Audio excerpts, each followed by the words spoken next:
Okay, thank you, Dennis. My name is David G. I'm a grateful recovering alcoholic and a sexaholic. I have a sobriety date in AA of August 8th, 1994, and a sobriety date in SA, October 1st of 2019. I'm really grateful to be here to share experience, strength, and hope today. We are in the chapter, There is a Solution. For the past few weeks, we've been journeying through the big book from the title page up to where we are at now. We looked at the history of AA, and then, of course, we looked at the doctor's opinion. We got some really good news there that our problem wasn't only mental, it was physical as well. That was something that a lot of us had known before. I definitely didn't, before coming into the program and learning how to study the book versus just reading it. The doctor talked about a phenomenon of craving. He talked about once that we put this in our body, for whatever reason, something takes over on the inside of us, and it makes it absolutely impossible for us to stop. But we also seen that if that was the only problem, the only thing we would need to do is not drink or not take lust into our system, and then we should be okay. But once we stop, then the real problem begins to show up, the problem in the mind, and it begins to lie to us. It's devious, it's cunning, baffling, and powerful. And for some reason, I always believe the lie one more time, that I can do this, and this time it'll be without danger, or the consequences won't be as bad. And each time I do that, something within me takes over once again, the physical part, and then I'm going over and over and over. And so we looked at that, and then we took an inside look at Bill's story. We looked at the co-founder and his experience. We seen how the disease had progressed in him to the point to where he bottomed out on several occasions and tried to quit over and over and over, to no avail. We seen that, where he finally had met Dr. Silkworth, who explained to him the nature of his illness. Although Bill knew this information, it helped him for a little while, but he relapsed, and then he was gone once again. His friend Abby Thatcher came to him with a solution, which we're going to look at today. The solution he presented to Bill is the solution that Bill is going to present to us in chapter 2. There is a solution. Bill couldn't go for that idea. He didn't like that. And they sat at the kitchen table. They argued for a little while. Finally, Ebby said something to him that was epic. He told him, "Why don't you choose your own conception of God?" That statement hit Bill hard. At that point, he was able to experience the second step while sitting at the kitchen table. While drinking, he went back to the town's hospital and worked the steps and recovered. And so we had come that far in our book study. Last week, we opened up to There is a Solution, and we began to look at the power, at two powers. We started to look at the power of the fellowship, which is absolutely vital for us. The bad news is that most of us come here to believe that that's the only thing we need to do. The first half of the chapter talks a lot about that. It gives us a lot of warnings that, although that's vital and we have to have it, that's not going to be enough for us to recover. The last half of the chapter is going to talk about the power of the spiritual experience. And so the fellowship will carry us as far as it can, but at some point we're going to have that experience with a power greater than ourselves in order to recover. And they're going to give examples of that this week as we take an inside look at that in the big book. We started on page 17 last week looking at There is a Solution. And there is probably, I heard it said in AA a lot of times, there are probably as many solutions as there is alcoholics. But my book is very clear that there is a solution. And so that's what I try to focus on. As any great writer always has, Bill would start on page 17 talking about something that they could understand in that day. He talked about the great ocean liner, and in those days, if they were going to go from one continent to another, they had to do this. There was no airplane travel at that time. And so he began to talk to them about that, talking about they were people that normally would not mix. There exists among them a fellowship, a friendliness, understanding. And, he would give examples over and over of that. On page 18, we took a look at how to be a sponsor in this program and how to find a sponsor in this program. The last two paragraphs on page 18 kind of opened that up for us. And it goes on to talk more about the fellowship. As we took a look at three different types of drinkers. We looked at the moderate drinker, we looked at the hard drinker, and we looked at the real alcoholic. And what we've seen as we looked at the real alcoholic is that the only thing that was different in us versus the other two was the allergy once we started to drink. As we moved on through that, we got over to about the end of page 22, and that's where I'd like to start with us today, On the bottom paragraph of page 22, Bill says this. He says, "We know that while the alcoholic keeps away from drink as he may do for months or years, he reacts much like other men. And I can say through my drinking years that when I didn't have any alcohol in my system and I wasn't on a running binge, that was the same thing for me. I reacted a whole lot like other people do. I had a job. I was able to go to work. I was able to interact somewhat with the family. The same way with lust. Once I got lust out of my system, it felt like I was getting a little bit of sobriety. I was able to act much like other men do. But look at what he says in the next sentence or two. It's really important for me to take a close look at this.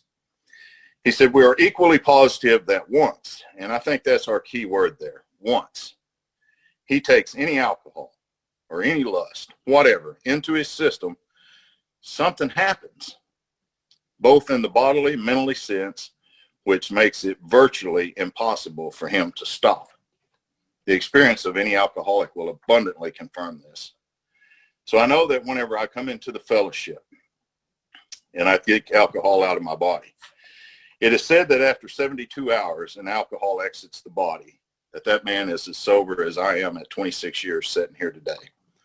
The problem is no longer in the body. The problem is in the mind. For me, I thought that I was craving alcohol. I thought I was craving the lust. I thought I was craving, and I was fighting over and over with the craving.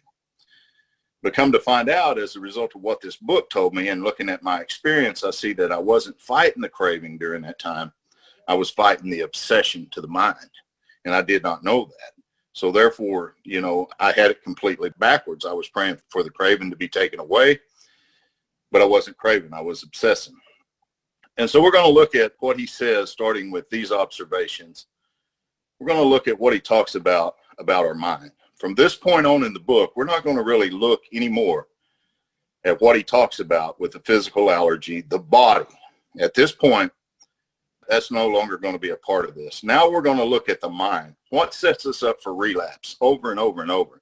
We come into this fellowship. We come in here. We start to get some sobriety. We're feeling pretty good. We're doing pretty good. And all of a sudden, lust hits us and takes us out. It's like, my God, how did that happen? Alcohol hit me. It would take me out. I think, my God, how did that happen? But he will make it pretty clear here that at this point, the fellowship has carried me probably as far as it can, and they're going to be there to continue to carry me as much as they can. But I'm going to need something more than that in order to recover. So let's look at what he says, starting with these observations. These observations would be academic and pointless if our friend never took the first drink or he never had the lust enter his body. In other words, these observations, everything that we've observed in these prior 22 pages, it wouldn't even matter if he never took a drink or the allergy was never activated. It wouldn't matter because we would never act out. We would never drink. We would never get drunk. The allergy would never be activated. He says, thereby setting the terrible cycle in motion. Therefore, the main problem of the alcoholic and the main problem of the lustaholic is centers in his mind rather than in his body. So if you ask him why he started on that last bender, chances is he will offer you one of 100 alibis.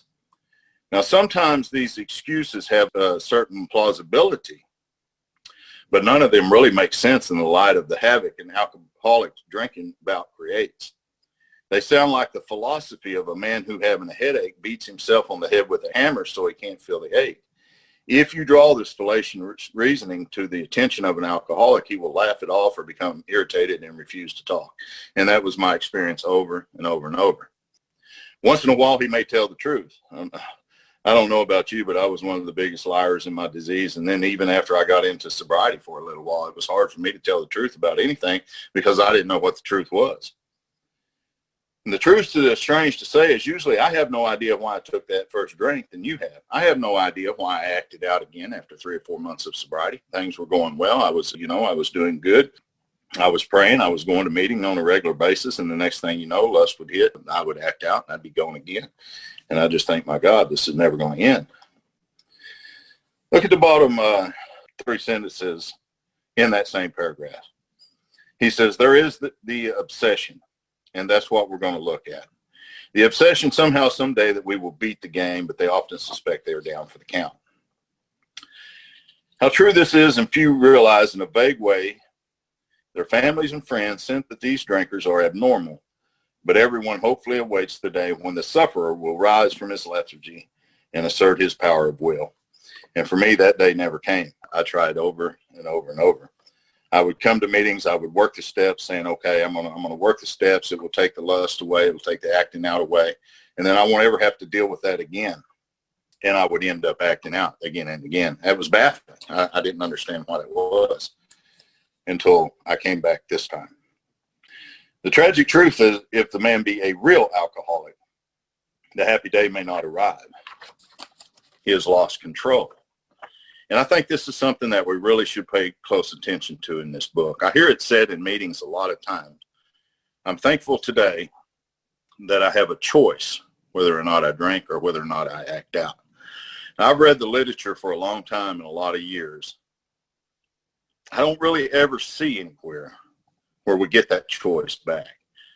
We're asked to make a choice in the chapter to We Agnostics, but it doesn't really have anything to do with whether or not I'm going to do this or not today. I've lost the power to choose that.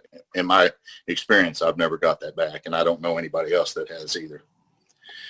So he says at a certain point in the drinking career of every alcoholic, he passes into a state.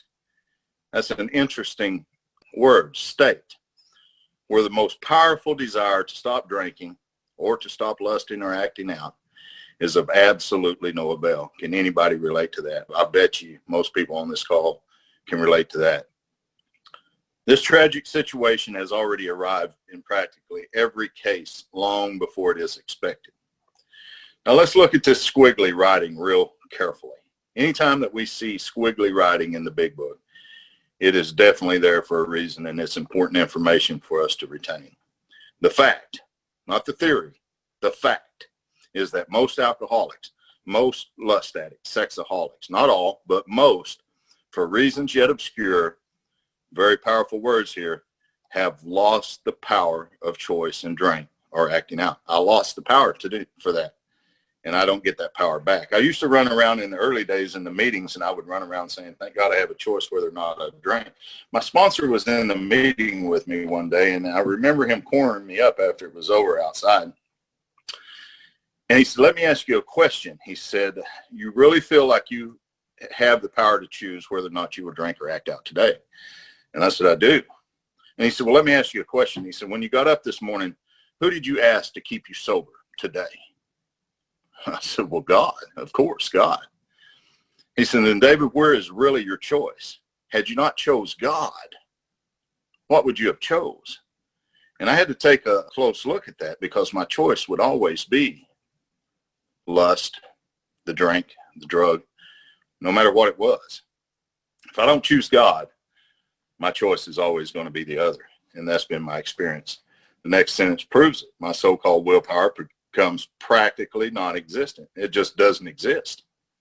We're unable at certain times to bring into our consciousness with sufficient force the memory, the suffering, humiliation of even a week or a month ago. We are without defense against the first drink. The almost certain consequences that follow taking even a glass of beer don't even crowd into the mind to deter us. If these thoughts occur, they are hazily and readily supplanted with the old threadbare idea that this time I will handle myself like other people. There is a complete failure of the kind of defense that keeps one from putting his hand on a hot stove. I was fortunate enough to get to work with Joe and Charlie through the years, and he would always tell a story about the hot stove to where he had backed his rear up and touched that stove one night by accident when he was a young boy.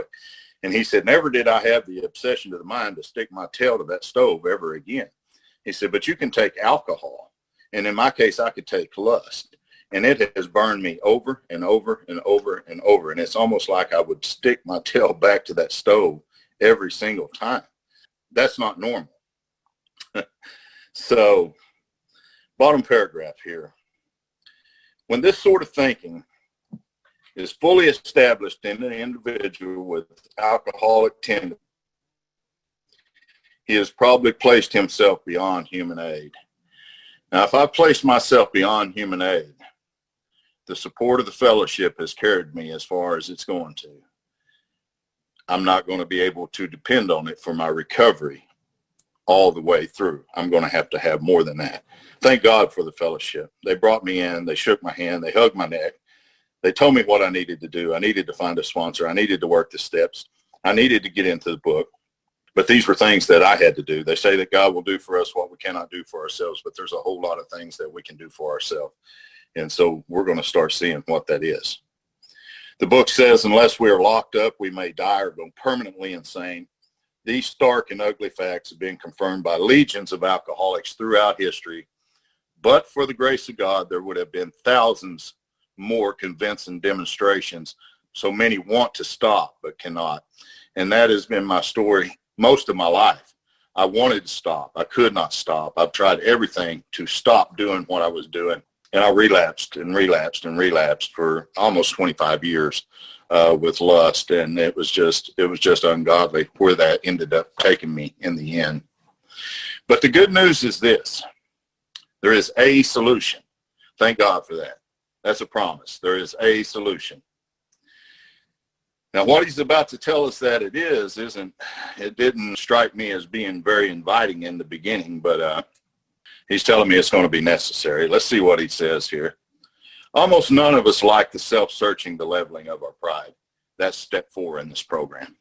We know that the self-searching, the leveling of our pride, that's all going to come as a result of the inventory work that we're going to do coming up.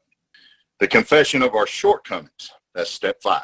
We know that once we confess our shortcomings to another, that's step 5. But look what he says in these next sentences, which the process requires for its successful consummation. So it tells me right there, without a thorough 4th and 5th step, the solution is going to be way out of reach. And I never had seen that before. I read that a lot of times, and I looked at that, but I had never seen it the way that it's outlined right there. So in other words, he's saying there is a solution. None of us like doing step 4 or step 5. But that's what this process requires to be successful. And wow, what an eye-opener.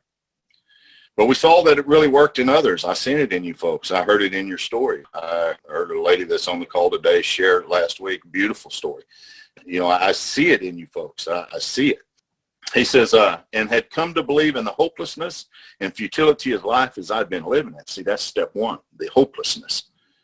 When therefore we were approached, remember we looked at that on page 18 last week, who would do the approaching and the role of a sponsorship, that they would approach us, that they would bring us the message. And he says it again here, when therefore we were approached by those in whom the problem had been solved, there's a promise. There was nothing left for us but to pick up the simple kit of spiritual tools laid at our feet. We have found much of heaven, and we had been rocketed into a 4th dimension of existence which we had not even dreamed. If you'll hold your place right there and go back to page 8 in this book, I want to take a look at Bill's story, because a lot of times he's going to talk about this 4th dimension, but it's only here that I've ever found, especially in this book, that he gives really a clear-cut example of what that 4th dimension looks like. Most of us know the mental, the physical, the spiritual, but Bill talks about a 4th dimension. And so in the middle of the page where he says trembling, if you'll drop down to about the last 2 sentences, he says, I was soon to be catapulted in what I like to call the 4th dimension of existence. I was to know happiness, peace, and usefulness, and a way of life that is incredibly more wonderful as time passes. Now, I've had those experiences a lot of times, but they always are fleeting and soon lost. But Bill tells us here that it will be incredibly more wonderful as time passes, and I think that's the key, as time passes. And so he's going to give us an example of what that is. Now, there was a guy that stood in between the judge and Ebby Thatcher, and this man's name was Roland Hazard. And so Roland is the one that they're going to give an idea of. I think that, you know, a lot of people in our program get it confused that our steps came from religion. They came from the problem, the solution. But as I read this book carefully, I see that that's not really the truth, because we see that the problem was discovered by Dr. Silkworth, a little doctor in New York City. We're going to see now that the solution was the idea that came from a man named Dr. Carl Jung, who was in Europe. And the other 10 steps came from the Oxford group, and none of these folks were alcoholics or addicts. So we want to take a look at the spiritual experience. Joe of Joe and Charlie always told a story about an aunt of his that was named Aunt Much. And he said she was just a big burly woman, and Joe was always made to go to the church. And in the South, I mean, that's kind of a requirement growing up. If you don't go, you get beat, and you go anyway. But anyway, he was there that night, and his aunt began to have what they told him was a spiritual experience. She would begin to flop on the floor and jump around and do all of these things. And he was really scared at what he saw that was going on. And when he asked his family what was wrong with his aunt, they told him that she was having a spiritual experience. So whenever he came into the fellowship and he began to recover, they told him that he was going to have a spiritual experience in order to recover. So his mind automatically went back to that time. And it scared him. He thought, I can't do this. I'm not going to do this. There's just no way. Well, thank God that's not the case for all of us, that there's another way. And Bill's going to give us some examples here that we can look at. So let's look at where he says the great fact is just this and nothing less, that we have had deep and effective spiritual experience. And see the little asterisk there. And if you'll look down to the very bottom of the page, it says this is fully explained, Appendix 2, and that's something that we should take a look at in a few minutes and kind of go over that as well. Because if I'm going to have one of these spiritual experiences, I really want to know what it is. And so, but he says that they've been deep and they've been effective, but this is what it is. You see, it revolutionized my whole attitude toward life. See, I don't really know, it's been so long ago, what I thought that my idea of a spiritual experience was. I didn't think it had to do with a whole lot of change on my part. I just thought it was something God was going to zap me with. It may be lightning from the sky, a thunderbolt. Something was going to happen, and I was going to have an experience, and I was going to be okay. I wasn't going to have to do a whole lot of work. Well, that's not been the case for me. And that's what he said right there. He said, this has revolutionized our whole attitude toward life. And I can tell you, as a result of being here and working these steps, my attitude toward life has changed a whole lot. I still have days where other people question that, but I can tell you that I've had a profound alteration in my reaction to life. But look what he says toward our fellows, and that's somebody that I was always in conflict with, was my fellows, toward God's universe. The central fact of our life today, right now, is the absolute certainty that the Creator has entered into my heart and lives in a way which is indeed miraculous. He has commenced to accomplish those things for us which we could never do by ourselves.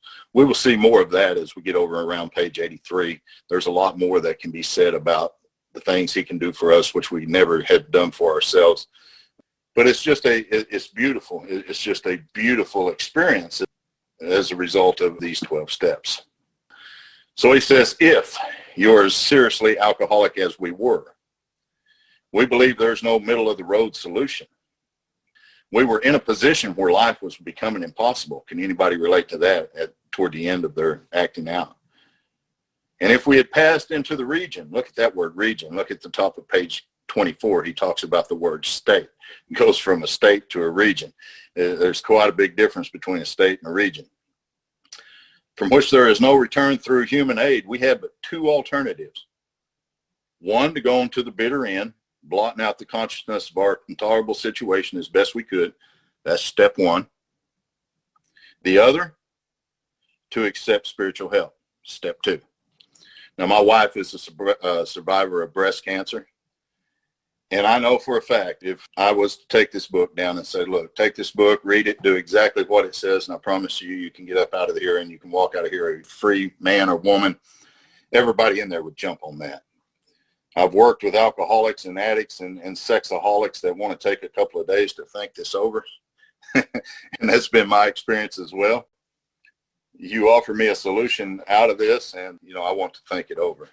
It's insane the way that we believe. So talking about the spiritual experience, let's take a journey to the back of the book, and I think it's on page 567 in the fourth edition. We want to look at a spiritual experience, because if I'm going to have one of these, I definitely want to know a little bit more about it. The term spiritual experience, and this is what Bill had. Bill had a spiritual experience. He had that flash of light experience in the town's hospital that changed his life. And spiritual awakening, that's for some of us, it comes a lot slower. It's not that sudden. in the first edition of the book, they didn't have this spiritual experience in the back. So people were writing in, Bill, you talk a lot about spiritual experience, spiritual awakening. What does this mean? What does this mean? So this was added. And this is what he said. The term spiritual experience and spiritual awakening are used many times in this book, which upon careful reading, and I think right there is the key to the whole book, not just in this part of the book, but the whole book. If we will carefully read the book, if we will carefully study the book and do what the book says, we will have what he's fixing to call right here a personality change sufficient to bring about recovery from alcoholism, sexaholism, drug addiction, any kind of ism. I've seen that personality change sufficient to bring about recovery happen in a lot of lives. It's a beautiful thing. But it's manifested itself among us in many different forms. Yet it is true that our first printing gave many readers the impression that these personality changes, see there it is again, or religious experience must be in the nature of a sudden and spectacular upheaval. So the word upheaval, it means to change. We're going to see constantly change, change, change, change. And that's what's required for us to recover. We're going to have to change. Happily for everyone, this conclusion is erroneous.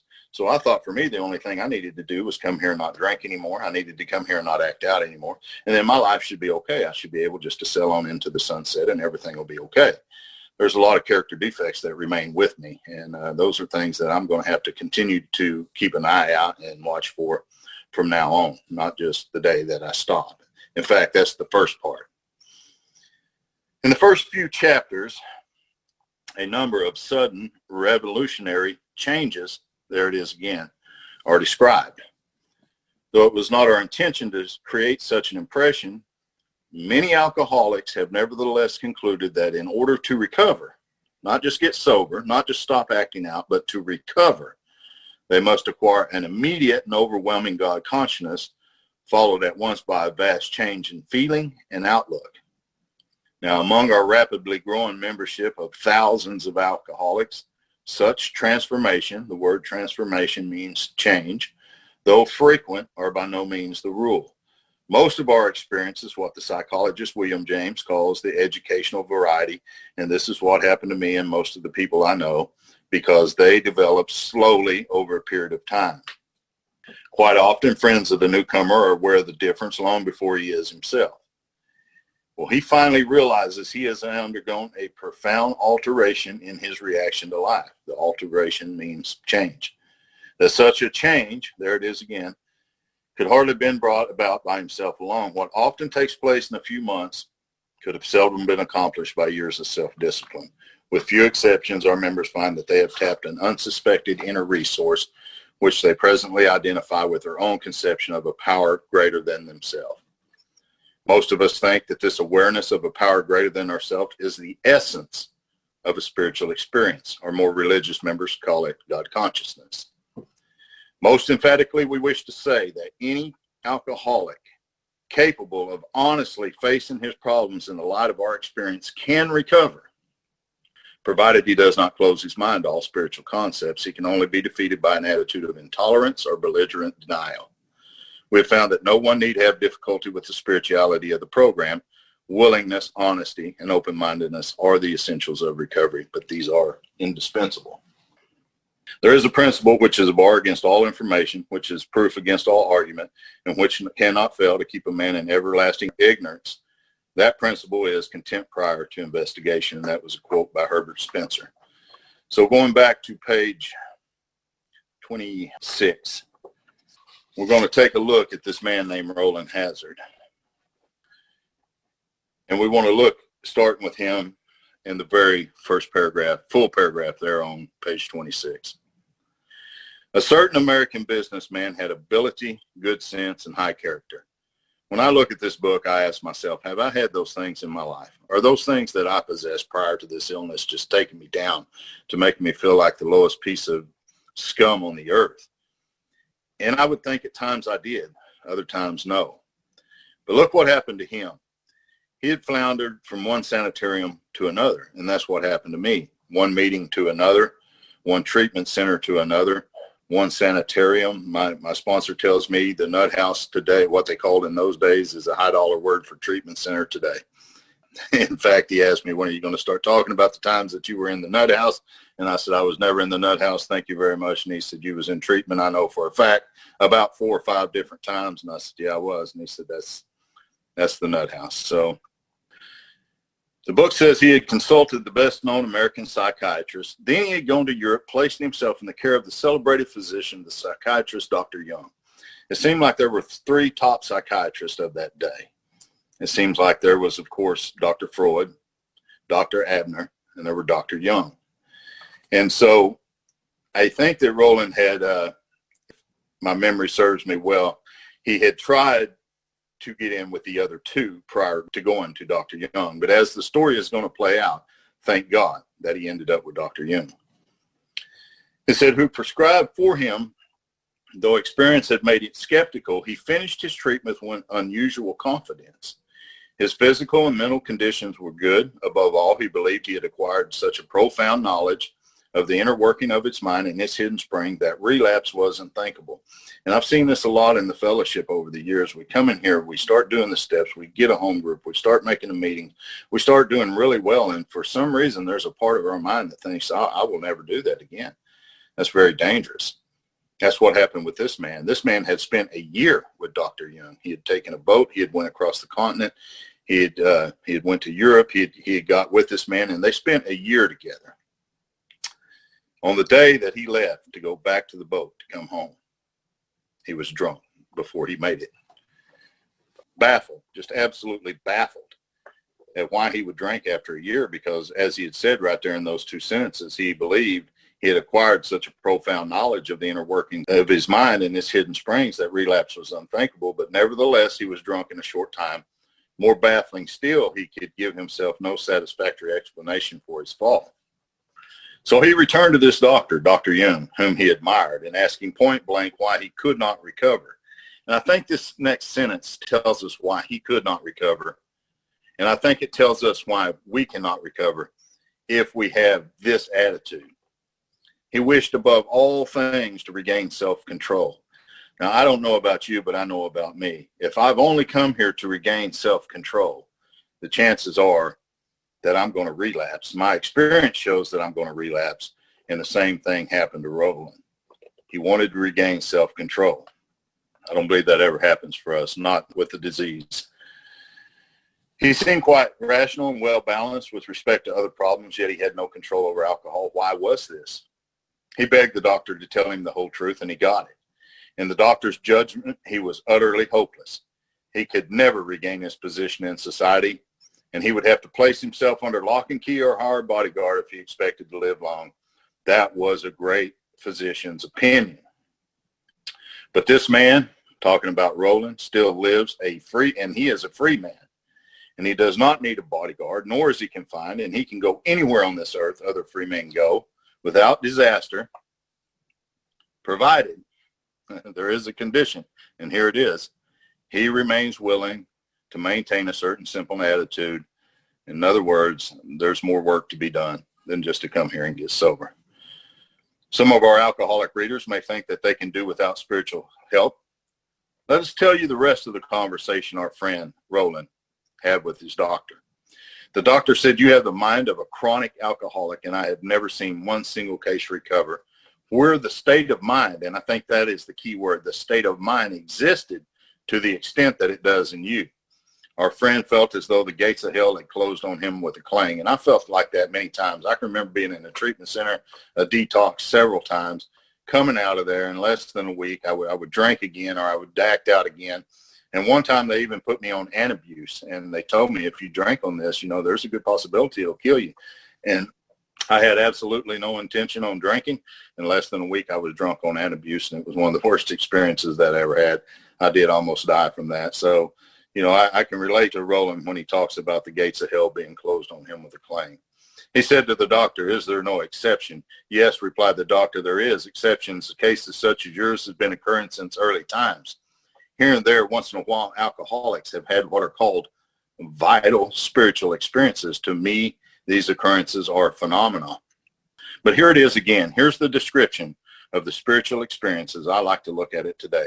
It's not what Ain't Much had whenever she fell on the floor and she flopped around. She done all that stuff. I'm glad that worked for her, but that would not work for me. But I can accept what he's about to tell me here. This spiritual experience is going to appear to be in the nature of a huge emotional displacement and rearrangement.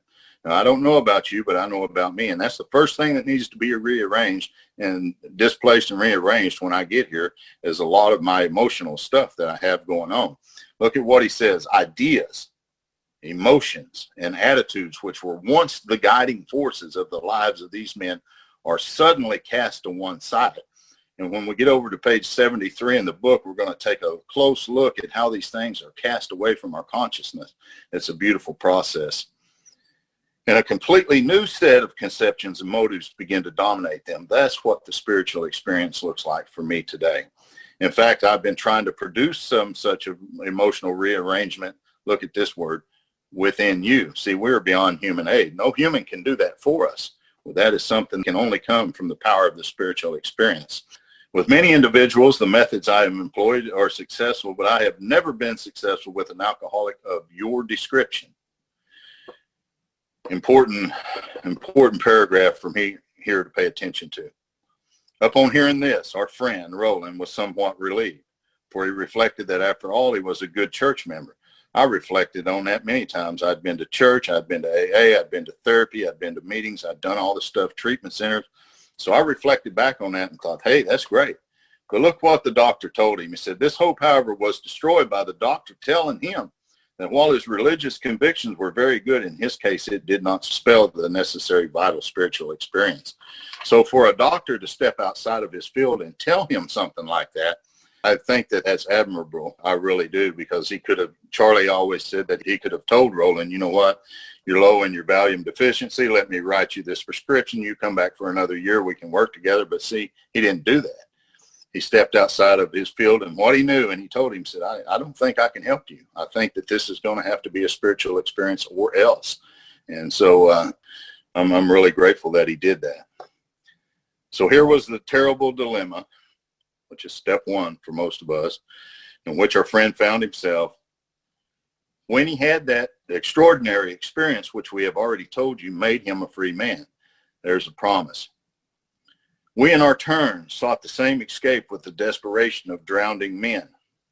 When I was 9 months sober in 1994, it was almost 1995, I had just trashed the lives of everybody, including my children, and I was starting to rebuild that relationship, and I was getting into recovery, and I was going to get my children for the summer for the first time in all those years. And my son had just turned 6 years old, and they were out. It was a Memorial Day event, and it was in Indiana, and there was a lot of flooding during that time of year. And long story short was he ended up drowning a week before I was to go get him. And it was terrible because they had some people there, and one man, he was diving trying to save him, and that man drowned as well. And so I often think of that whenever I read this and I look at this disease that's in most of us. We, in our turn, sought the same escape with the desperation of drowning men. I bet you they were fighting for their life in a way that nobody ever had before, trying to save it, and they died. And I've seen that happen over and over and over in this fellowship. Usually until a person is at this point in their recovery, it seems like if there is anything left in us, any kind of fight left whatsoever, we're going to seek that out and we're going to go for it. So for me, I never want to lose the desperation of a drowning man. Whenever the gift of desperation is a beautiful thing here. It's not a bad thing. For me, it's a good thing. So what seemed at first a flimsy reed has proved to be the loving and powerful hand of God. Ask anybody that's been in this fellowship for a long period of time, have worked the steps, and they will tell you the loving and powerful hand of God is the most important thing in our life today. Look at this promise. A new life has been given us, or if you prefer, a design for living that really works. So let's go to page 29 and we'll try to finish up. He says, let's back up to 28, bottom paragraph. In the following chapter, there appears to be an explanation on alcoholism as we understand it, and that will be the ending chapter to step one. Then a chapter addressed to the agnostics. That entire chapter will address step two. Many who were once in this class are now among our members. Surprisingly enough, we find such conviction no great obstacle to a spiritual experience. But here's the greatest promise in this chapter for me. Further on, clear-cut directions are given showing how we recovered. Not just got sober, but recovered. These are followed by 42 personal experience. Each individual in his personal story describes in his own language and from his own point of view the way he established his relationship with God. That's something that was different for me coming here rather than what I tried to acquire in religion. It was their idea of who God was. When I came here, I got to choose my conception of God. Big difference. These give a fair cross-section of our membership and a clear-cut idea of what's actually happened in their life. We hope no one will consider these self-revealing accounts in bad taste. Our hope is that many alcoholic, sexaholic, lustaholic, drug addicts, whoever it is, men and women, desperately in need, there's step one. We'll see these pages. I think that's the most important two words right there in that paragraph. These pages.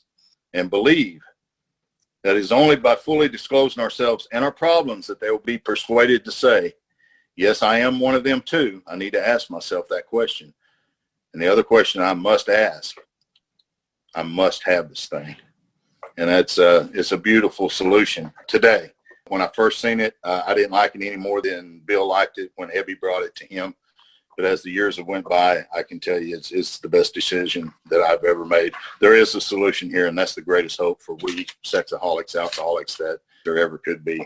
There is a way out, but there is work to be done, and we're the ones that's going to do it. I can't just say, God, take this away and sit back and enjoy the rest of my life without doing anything. For me, it just has not worked that way. So with that being said, I'm going to turn it back over to Dennis, and I thank you guys for sitting through that with me. I hope that something came from it. Thank you, Dennis.